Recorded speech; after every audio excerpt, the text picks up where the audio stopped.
या न्यूज बुलेटिनचे सहप्रायोजक आहेत गोकुळ.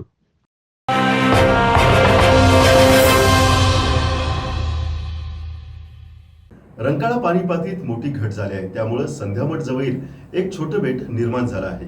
गेल्या काही दिवसांपासून कोल्हापूरकरांनी या बेटावरती अक्षरशः गर्दी केली आहे. आज संकष्टी निमित्त गणेश भक्तांनी गणपतीची पूजा केली. यावेळी शेकडो गणेश भक्त उपस्थित होते. विशेष म्हणजे संध्यामठमधील गणेशाची मूर्ती आणि महादेवाची पिंड इतर वेळी पाण्याखाली असते. मात्र रंकाळ्याची पाणी पातळी घटल्यामुळे गणेश मूर्तीचं आणि महादेवाच्या पिंडीचं सहज दर्शन होत आहे. त्यातच आज वैशाख महिन्यातील संकष्टी चतुर्थी निमित्त भागातील संध्यामठ तरुण मंडळाच्या कार्यकर्त्यांनी गणेश मूर्तीला दुग्धाभिषेक घातला.